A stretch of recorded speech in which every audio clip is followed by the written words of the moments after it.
Moi, je me suis installé en 2005. Je venais d'un autre secteur d'activité. Mon père avait racheté ici 5 hectares de terre. Mon père, c'était un agriculteur conventionnel qui, là, pour le coup, s'était installé pour faire un peu de légumes et sans label, mais en agriculture naturelle. Pendant mes vacances, j'ai pris la décision de venir lui donner un coup de main un peu sur ses terres. Mais il avait envie de trouver un chef de culture et pour mener à bien sa petite entreprise, quoi. Moi, j'ai dit, bah, écoute, allez, moi, autant, je peux bouger un peu, je viens avec toi pendant 1 an. Lui, il m'a dit, 1 an, c'est pas possible, tu vas rien voir. Alors, ou tu viens 3 ans, ou sinon, tu verras pas grand-chose de la vie d'une ferme. Et du coup, on est parti là-dessus. Puis finalement, dès la première année, j'ai demandé un label bio. L'année d'après, en 2006, je suis passé en Déméter. En fait, il connaissait assez peu la culture des légumes. Mais par contre, il a toute son expérience de travail du sol, enfin d'agriculteur, quoi. Donc il a une vision de comment travailler les sols, il avait une vision d'utilisation des outils. Et du coup, moi, j'ai démarré, je le dis souvent, avec un plateau d'argent, quoi. Mais c'était pas anodin comme reconversion. Tu t'es rendu compte de ce que ça impliquait pour toi, pour ta vie de famille, pour tout ça? Oui, c'était pas anodin, c'était pas évident, hein. Même ma femme, elle m'a suivi dans cette aventure. On venait juste d'arriver, quoi. Donc pour elle, c'était beaucoup de changements, hein. D'un coup, elle est tombée avec un agriculteur, elle n'est pas femme d'agriculteur, donc elle a dû découvrir un métier.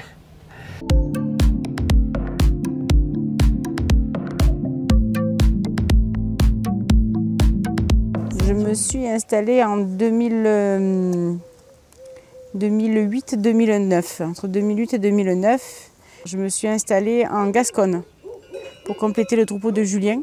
Julien, lui, c'est un fils de paysan. Oui. Toi, tu t'es installé hors cadre familial. Oui, c'est ça. Il a racheté une partie du troupeau à son père.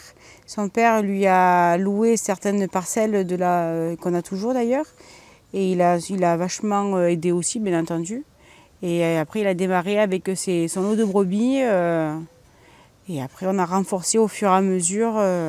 Mais au départ, il avait son lot de brebis mérinos. Comment ça s'est passé l'installation? Tu as été accompagné? Vous étiez tout seul? On a été installés par la chambre au démarrage, qui nous ont guidés.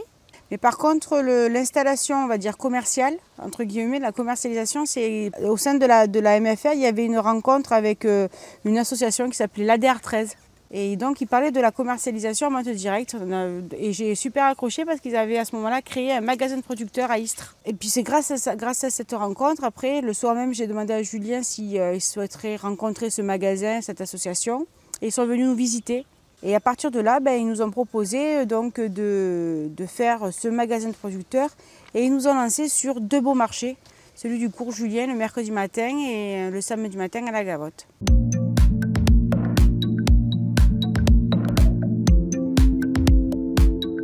Moi je suis assez jeune, j'ai 25 ans, j'ai fait une étude d'ingénieur agronome.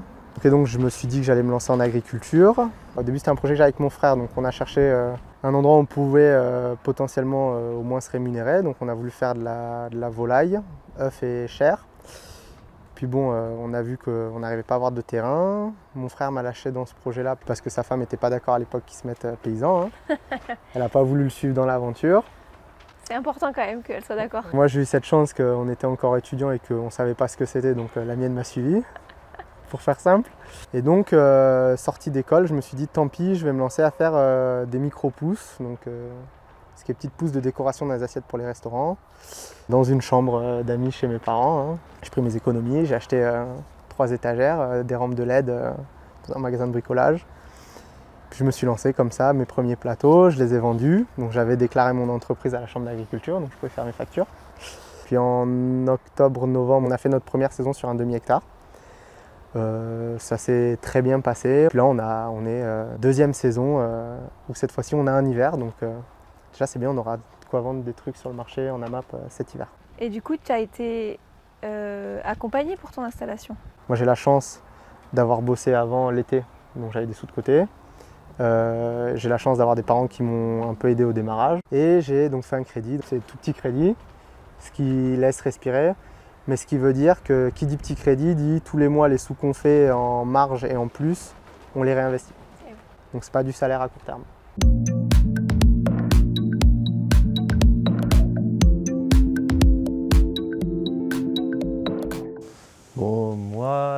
suis arrivé à peu près en 2006 et j'ai travaillé avec Anne-Marie jusqu'à 2020. Et voilà. En ouvrier agricole. Un ouvrier agricole, voilà. Après, petit à petit, j'ai commencé à connaître les choses, les outils, les tracteurs, la terre, l'arrosage. Je connais tout jusqu'à 2020. Après, Anne-Marie a décidé d'arrêter et moi, j'ai décidé de continuer à travailler. Mes arrière-grands-parents sont arrivés du Vaucluse, se sont installés là. Ils ont acheté 2 hectares de terre sur lesquels ils ont construit la maison après. Après, il y a eu les guerres successives, etc. Mais mon père, lui, a pris la suite. Et aujourd'hui, l'exploitation fait 5 hectares et demi à peu près. Et c'est largement suffisant, un maraîchage super diversifié.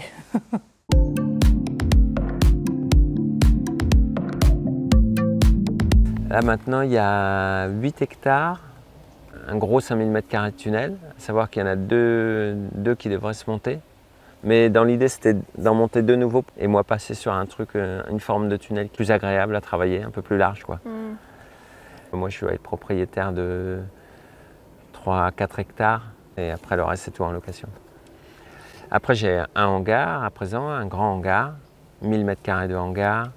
J'avais envie de faire vivre d'autres trucs à l'intérieur de ce hangar. J'ai un copain qui fabrique des tiny house sur place et puis maintenant on fait aussi les plans sur place. Donc c'est sympa, ouais, ça ouvre la ferme. J'ai les employés aussi qui habitent sur place, donc ça c'est aussi pratique pour eux et puis pratique pour moi. Puis ça fait une vie, quoi, c'est un peu un petit village. T'as combien de salariés du coup? Alors j'ai une personne en CDI, puis des gens parfois qui restent 1 an ou 6 mois, puis après qui partent pour d'autres aventures puisqu'ils s'installent. Et du coup, en termes de production?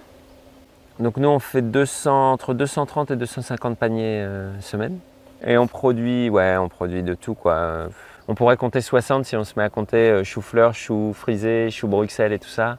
Si on veut réduire vraiment au maximum, au moins une quarantaine d'espèces de légumes.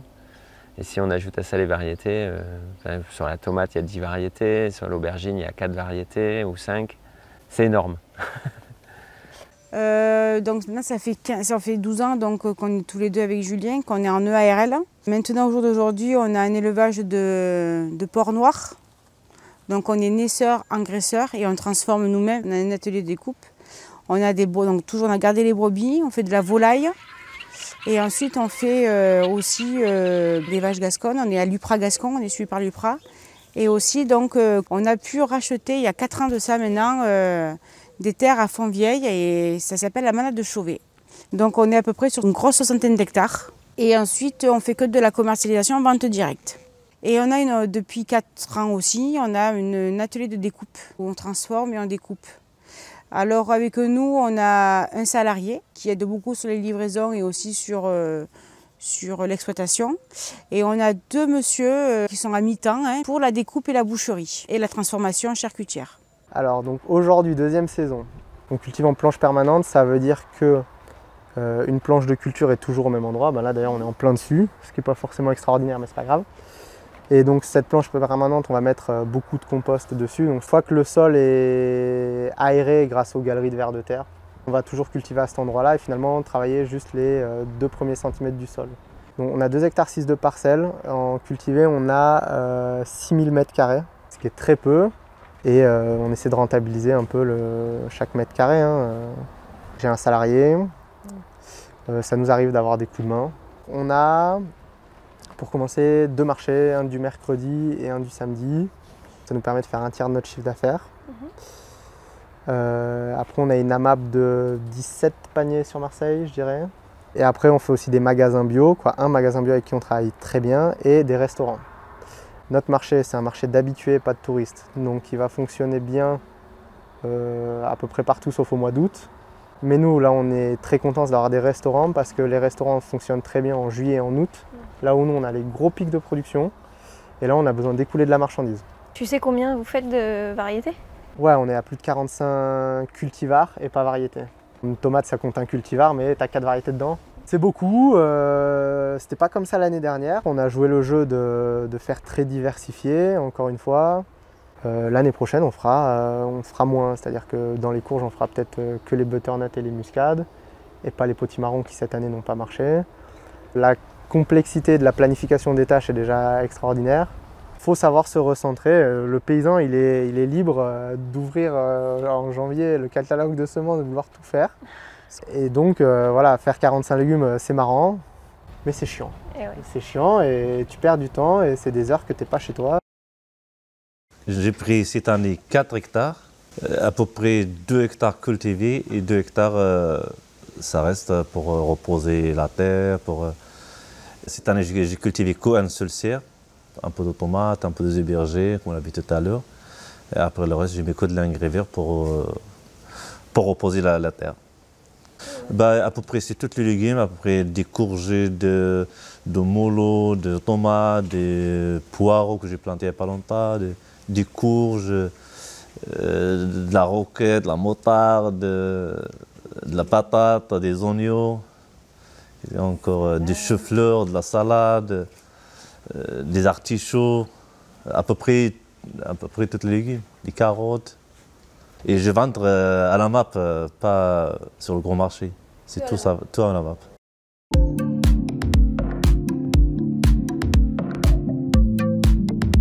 Moi, c'est 12 à 14 heures par jour en été, hein, puisque je ne me fais pas de pause le midi, c'est lever 5 heures, démarrage 6 heures.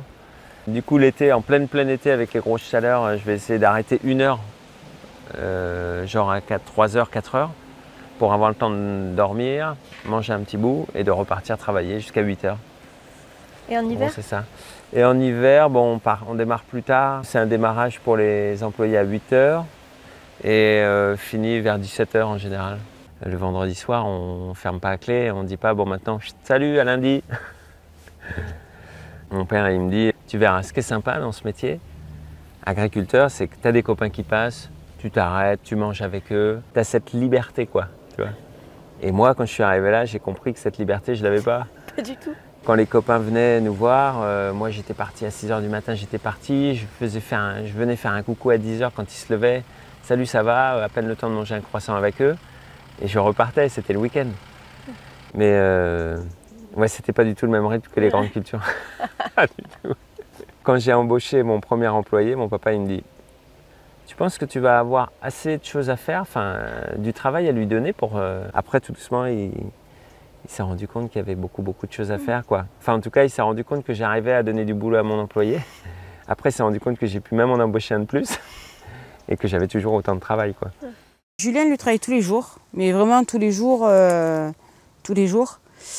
Moi, non, par contre, je m'autorise à avoir mes dimanches après-midi. Et en plus de ça, vu que on élève tout nous-mêmes, Julien fait le foin, en fait il est tout le temps au taquet au niveau horaire, quoi. Julien, c'est peut-être quelqu'un qui va se lever à 4h30, qui va se coucher à 1 h du matin des fois. Donc il va avoir 2-3 heures, alors après il va s'arrêter peut-être de midi à 1h30, mais souvent c'est ça. Et toi? Non, moi je ne suis pas capable. Je suis pas capable. Moi, ça va être de 7 h du mat jusqu'à 21 h, voilà. Mais en général, de 7 h jusqu'à 18, je suis à fond, quoi. Entre-temps, je peux mener les petits aussi. On fait des allers-retours, enfin voilà, quoi. Mais sinon, on travaille beaucoup aussi et nos enfants sont très présents avec nous sur l'exploitation. Et vous gagnez combien? Tous les deux, vous êtes chef d'exploitation? Pour l'instant, on n'a pas de salaire, mais parce que tout va à notre choix de travail, c'est-à-dire on a pris beaucoup de crédits, enfin voilà. Après, on n'a pas non plus les mêmes besoins. Et puis après, on a bien sûr des primes aussi, en tant qu'agriculteur, qui nous aident vraiment à la fin de l'année à tout payer, quoi. Grâce à ça aussi, on en est là. Je demande à la compta, vous décalez son compte perso et puis basta. Je veux dire, il y a un problème de voiture, il faut qu'on s'achète une voiture perso, on s'achètera une petite… Sûr, on ne s'achètera pas, je sais pas moi, on s'en fout, quoi. Mais en tous les cas, on aura une voiture, on manquera de rien, quoi. J'ai une assistante maternelle, il fallait pour le petit, pour son bien-être, on a fait ça. Enfin, je veux dire, c'est pas… Bon, déjà, on va commencer par ce qui fâche, le salaire. On a l'objectif de se sortir un salaire et d'essayer d'en être fier. Donc on va essayer de moins investir, de mieux réfléchir, pour essayer de se sortir un salaire décent. Donc en gros, si tu veux, tu prends une moyenne, on est à 600 € par mois net avec un crédit d'impôt, qui n'est pas du salaire, c'est un crédit d'impôt, hein, mais je le compte comme du salaire. Et aujourd'hui, moi, je vis grâce à un peu d'aide de mes parents et ma femme qui travaille dans un travail salarié normal. En termes d'amplitude horaire, tu vas attaquer vraiment en coup de bourre à 6h15, 6h20 au champ, la parcelle. Et on essaie de finir tôt. Parce que c'est une règle comme ça que j'ai avec ma femme, il faut qu'à 19h, 19h30 je rentre à la maison pour qu'on ait une soirée. Finalement on est en saison 70 vraies heures travaillées efficaces, donc c'est pas des heures au téléphone, c'est pas des heures à regarder, non, c'est des heures au champ, ramasser, planter, désherber quoi.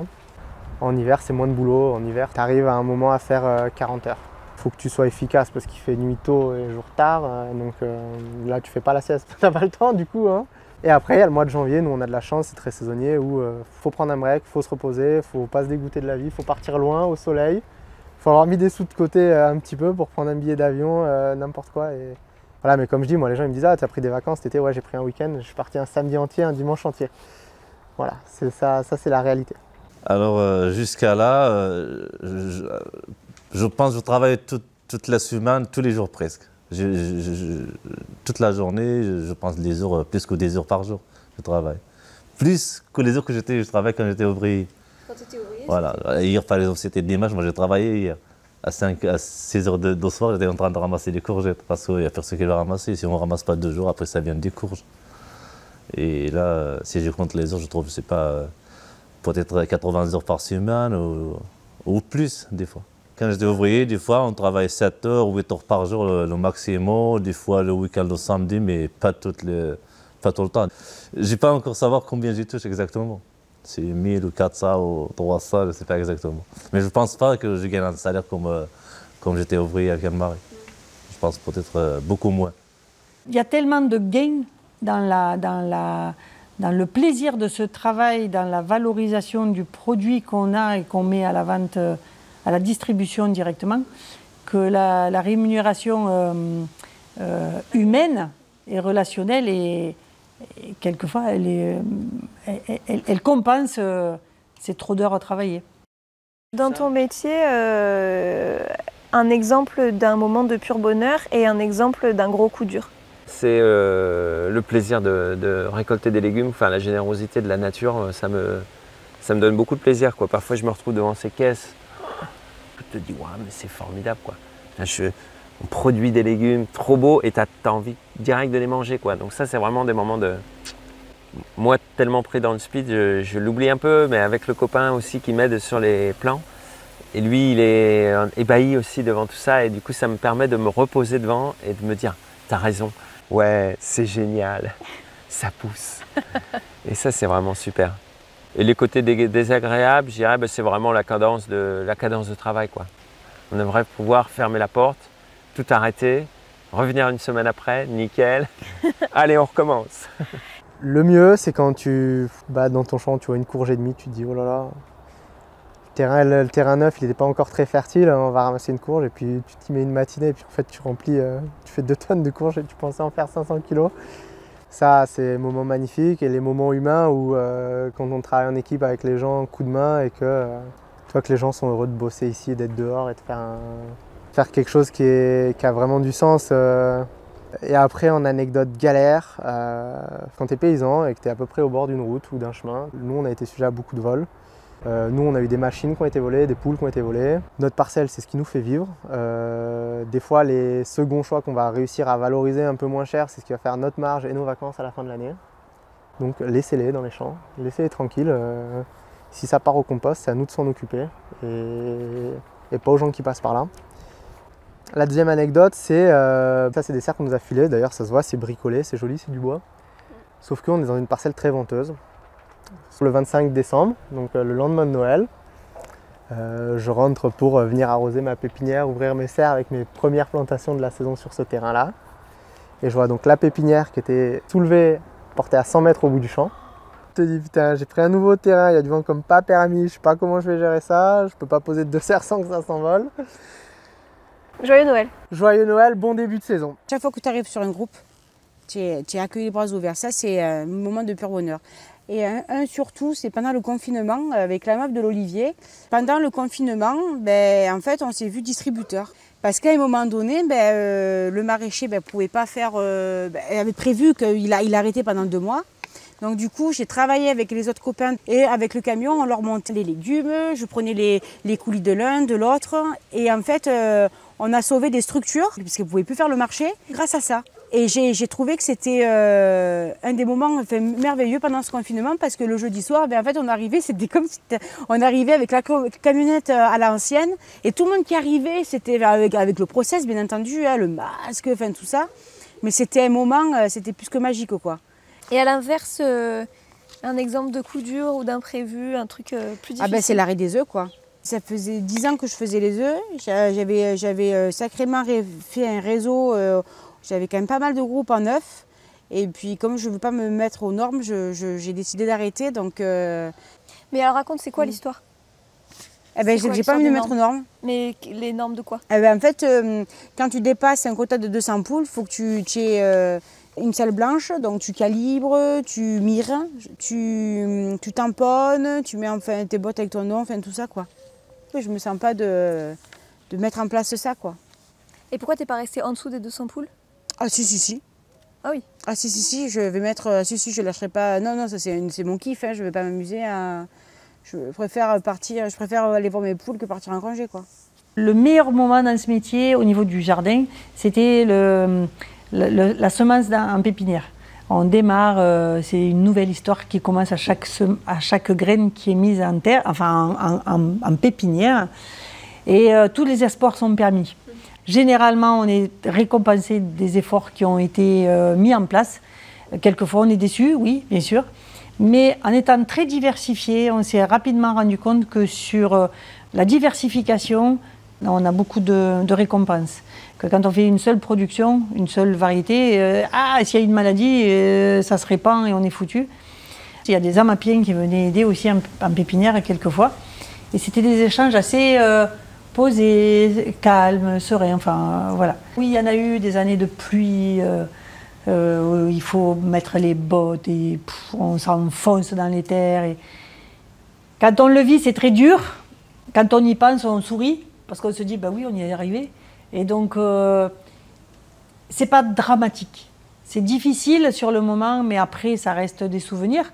Et finalement, on y revient, et d'une année sur l'autre, on recommence. Donc, c'est que quelque part, on est peut-être un peu fou, mais on est des fous heureux, donc tout va bien. Ça me plaît des fois de plantation des choses, plantation par exemple de mollo, c'est très facile, c'est pas trop dur. Des courgettes, faire de la pépinière aussi, des semis, ça c'est pas trop fatigant. Après le reste, surtout des élevages qui est vraiment difficile. On passe beaucoup de temps, casser le dos. Après, j'aime bien faire de l'arrosage, ça j'aime bien de surveiller l'arrosage, ça j'aime bien.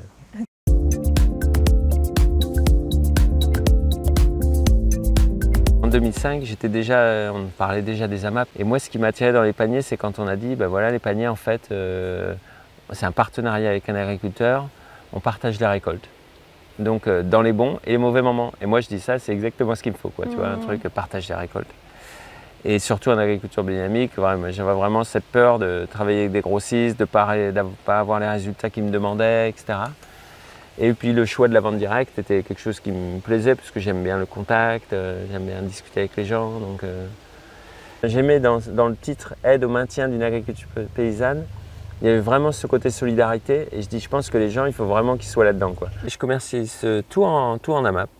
Dans les villes au maximum, je suis à 30 km, c'est Avignon. Et après, je fais Cavaillon, Saint-Rémy-de-Provence, Montfavet, qui est juste avant Avignon, et Avignon. Avant, j'ai fait Marseille pendant 5 ans en AMAP. Et puis après, tout là-bas. Ouais, c'était loin, etc. Et puis après, je me suis recentré plus par ici. Ah ouais. Qu'est-ce qui te plaît au quotidien dans les AMAP? Et à l'inverse, qu'est-ce qui te plaît moins ou qu'est-ce qui t'inquiète? Ce que j'apprécie beaucoup dans les AMAP, c'est qu'en fait, le rapport que j'ai avec les gens, il n'est pas du tout ni financier, ni de concurrence avec mes collègues, même sur un marché. Et vraiment, moi, je vais livrer des copains, quoi. J'ai vraiment l'impression de retrouver une bande de potes, un groupe assez important de gens que je livre. Ça fait 15 ans que je leur donne des légumes. Je vois les enfants grandir, je connais les familles. Moi, je ne fais pas le métier comme c'est un métier quand même qui est long, compliqué et dur pour avoir la soupe à la grimace. Vraiment, dans la plupart du temps, moi j'essaie de faire un produit qui plaise quand même aux gens et du coup mes retours ils sont quand même positifs et ça c'est un vrai plaisir d'avoir... En fait, j'étais tenté parfois de dire je vais faire du grossiste, mais le grossiste, tu te dis bon, je vais arriver, il va commencer à me dire ah, la tomate n'est pas très très jolie, ah tu sais en ce moment on me propose un truc moins cher, donc j'avais pas envie de rentrer dans cet esprit-là. Et qu'est-ce qui te plaît moins? C'est la difficulté de faire autant de diversité qui est vraiment compliquée à maintenir. C'est dur, c'est beaucoup de travail qu'on a du mal à valoriser, quoi. Mais bon, faut pas être très gourmand sur le prix de l'horaire, quoi. En fait, moi je suis du coup complètement lié à mes groupes, ça veut dire que s'il y a moins d'adhérents, mais du coup moi en fait mes charges sont les mêmes. J'ai toujours le même nombre d'employés, j'ai mis en place les cultures, j'ai tout mis en place. Bon bah 10-15 paniers de moins, en fin d'année, moi je le sens vraiment. La difficulté, ce qui me plaît moins, c'est ça, c'est que j'aimerais lever le pied. Avoir du temps, me dire tiens, tous les week-ends je suis tranquille. Je l'ai rencontré par une collègue qui était dans une AMAP. Je rencontre aussi le système de la DR13, donc l'association, et à partir de là, d'autres AMAP se mêlent. Est-ce que vous pouvez? Et puis en plus, on met le bovin, et donc on va livrer, donc en plus de l'agneau, le bovin, tout ça. Et on accroche avec cette mentalité, et ben, l'aventure a continué, donc ça fait maintenant 12 ans. Et puis il y a des valeurs, quoi. Enfin, c'est des valeurs qu'on je ne veux surtout pas perdre parce que c'est un monde normal, quoi. C'est-à-dire normal? Ben, il n'y a pas d'agressivité, il n'y a pas de jugement. Quand vous arrivez aux AMAP et quand vous êtes crédible en tant qu'éleveur, ben, on vous apprécie, on voit qu'on est vachement apprécié. Il y a vraiment il y a l'amour du producteur. Et ça, on ne peut pas l'enlever. En plus de ça, il y a de l'humanité, enfin, il y a de l'humain. Tout un ressenti de respect et ouais, je dirais d'amour, quoi. Il y a vraiment du lien, quoi. Voilà, du lien. Et alors, est-ce qu'il y a des trucs qui t'inquiètent ou que tu aimes moins? Ben oui, je m'inquiète énormément. C'est qu'il y a une très mauvaise communication de ce que c'est que vraiment l'élevage. Quand on commence à dire une bouse de vache, ça pollue, ou un pet de vache, ça pollue, j'ai envie de vous dire, mais les gars, mais revenez un peu comme avant, quoi. S'il n'y a pas la bouse de vache, vous n'avez pas de fumier pour votre potager. Comment ils faisaient avant les anciens? Et en fait, donc du coup, de ce mouvement où en fait on commence à dire qu'il y a cette pollution et tout, mais on ne parle pas du même élevage. Et donc du coup, nous on perd un peu de crédibilité parce que les gens ne comprennent pas. Et ce que je ne supporte pas, c'est quand j'entends des gens qui me disent oh, putain, de toute façon, je ne vais pas là-bas parce que c'est les contrats viande. Enfin, je veux dire, à un moment donné, si je suis là, c'est que je fais partie d'un mouvement aussi. Il y a la mort de l'animal, mais viens voir ce qu'on fait d'abord. L'animal, s'il est venu ici, c'est pour quelque chose. Donc, en tant qu'éleveur, tu respectes cette mort-là. Et ça, j'aimerais un peu que ce soit dit un peu en AMAP, en disant attention, il y a des gens qui respectent réellement. Je ne comprends pas qu'au jour d'aujourd'hui, avec toutes les techniques qu'il y a, on ne puisse pas tuer nos bêtes. Pourquoi on est obligé de prendre un camion, de passer de formation, alors que tout simplement, ben, la bête, elle est chez elle. Les AMAP, dans ce mouvement, pourraient nous aider peut-être à tuer nos propres bêtes sur exploitation, quoi. Ces normes, c'est plus possible. Après, il en faut, il faut faire attention, il faut avoir une base de travail, il faut avoir de la propreté, il faut respecter son client, ses prix, tout ça. Mais à un moment donné, ça va trop loin. Pour faire une centre d'emballage, c'est encore de l'argent que tu mets. Et aujourd'hui, on ne peut pas mettre de l'argent comme ça, c'est pas possible. C'est encore s'endetter, en gros, arrêter, c'est plus facile. Et il y a des gens qui ne peuvent pas continuer parce que c'est un système financier qui se met en place et on ne peut pas. Je parle de la grippe aviaire, nous maintenant on ne met plus de canards aussi. Et c'est pour ça que déjà j'ai arrêté les œufs. Donc déjà c'est une grosse étape de notre vie alors que je ne pensais pas un jour arrêter les œufs, quoi. Donc on en arrive à la perdition d'un savoir-faire agricole. Et ça c'est dangereux. Et c'est ça aussi que j'ai peur au sein des AMAP, c'est que à cause du fait, par exemple, de manger pas de viande, tout ça, ça se corrobore avec tout ça. Et au final, on va se retrouver à se dire mais est-ce qu'on peut continuer à élever comme on élève? Les AMAP, j'en ai entendu parler par la DEAR, qui est une association qui soutient l'agriculture paysanne. Il y avait un mail, une AMAP est à reprendre, ils ont perdu leur maraîcher en gros. Donc on l'a reprise. Ce qui me plaît dans les AMAP, c'est que tu composes ton panier. Donc nous, on est toujours à trop d'aubergines un jour, trop de tomates un jour. L'AMAP, pour ça fait un très bon tampon. Il y a une deuxième chose que j'ai aimé dans l'AMAP, on a pris contact avec un maraîcher d'expérience, pouvoir passer des coups de fil quand on a des galères techniques. Ce que j'ai moins aimé, c'est que déjà c'était une AMAP avec beaucoup de routes. Et derrière, c'est une AMAP populaire. Ils veulent vraiment manger de la patate, de la carotte alors qu'on est en été. Dès que tu vas arriver sur des haricots verts à 10 € du kilo, ça les saoule, quoi. Ça les saoule parce qu'il n'y a pas assez, quoi.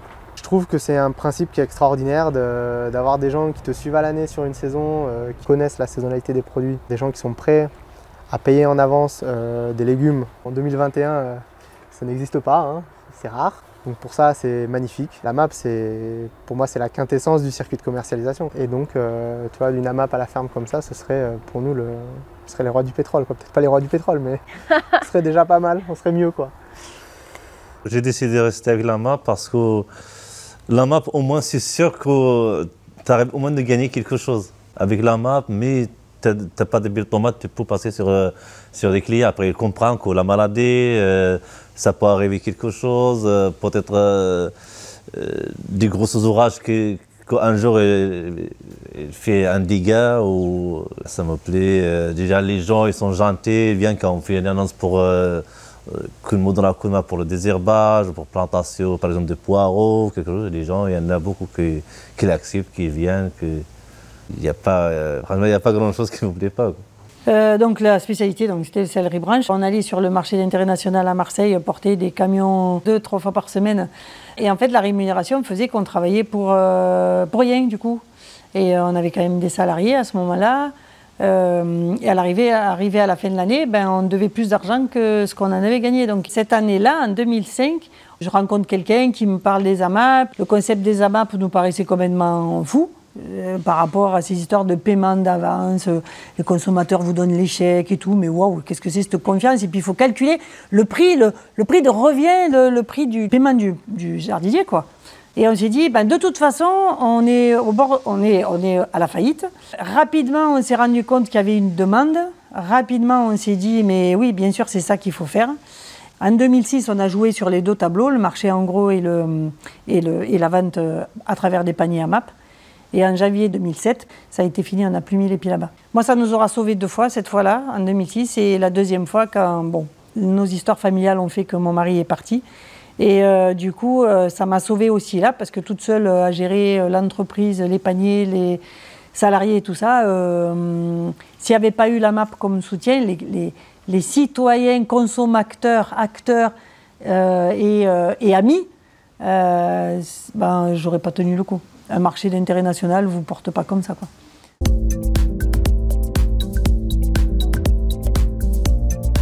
La MAP, c'est un très bon moyen de s'installer, mais c'est beaucoup de pression. Ça nécessite d'être très courageux, mais on apprend aussi à être courageux. Quand on a ramené il y a 15 ans les tomates de variété ancienne, les gens ils nous disaient « c'est du second choix ou quoi ?» Fendu, un peu fendu ou avec des têtes bizarres. Et mon père disait toujours « la beauté ne se mange pas en salade ». Ah, c'est trop beau. J'ai un message d'espoir déjà. Nous, c'est notre 2e saison, je suis persuadé qu'on puisse en vivre. Je vois que c'est en train de faire son chemin et que je vais pouvoir me payer comme il faut.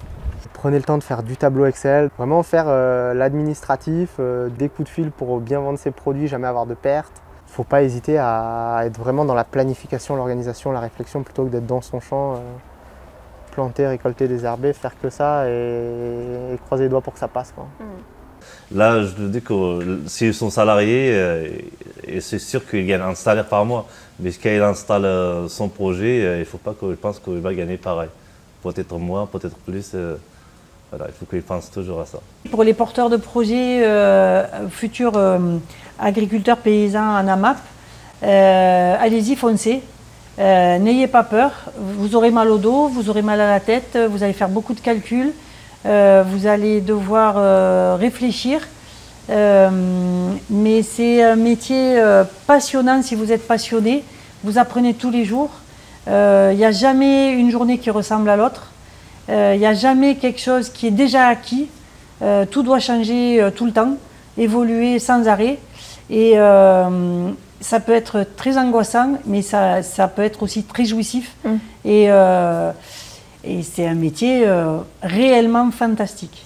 On produit des légumes qui vont nourrir des gens qui viennent nous les chercher directement et qui nous les rémunèrent au juste prix. Il n'y a pas mieux. Il n'y a pas mieux.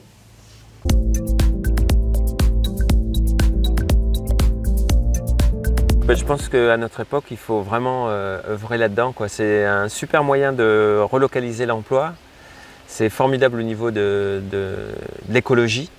De la vente directe, c'est la meilleure qualité qu'il y a toutes ces AMAP parce qu'en fait, tous les agriculteurs qui bossons là-dedans, on sait qu'on va rencontrer notre consommateur. Donc tout ce que tu trouves en AMAP, il n'y a pas meilleur, quoi. En magasin, tu ne retrouveras pas la même chose. En gros, si tu veux sauver la planète, mange autrement, quoi. Réfléchis autrement et pense et consomme autrement, quoi. Ça sera le seul moyen pour s'en sortir. Consommer autrement. Voyez autrement, réfléchissez autrement. Arrêtez d'acheter n'importe quoi, quoi. Beaucoup d'amapiens ici me disaient l'avantage d'avoir mon panier chaque semaine, c'est que je dépense moins d'argent au supermarché ou ailleurs. Parce que déjà, une fois que j'ai cuisiné tous tes légumes, j'ai plus besoin de grand chose au final. Ouais, venez nous voir sur les marchés. Venez dire bonjour aux jeunes paysans qui s'installent. Vous serez content des produits que vous mangerez. Vous tisserez un lien social qui, franchement, vous rendra content d'avoir acheté des légumes comme ça. Vous mangerez des produits hyper qualitatifs. Il faut qu'il y ait des jeunes qui s'installent, il faut qu'il y ait des jeunes qui fassent à manger pour les générations futures. Et pour ça, il faut les soutenir.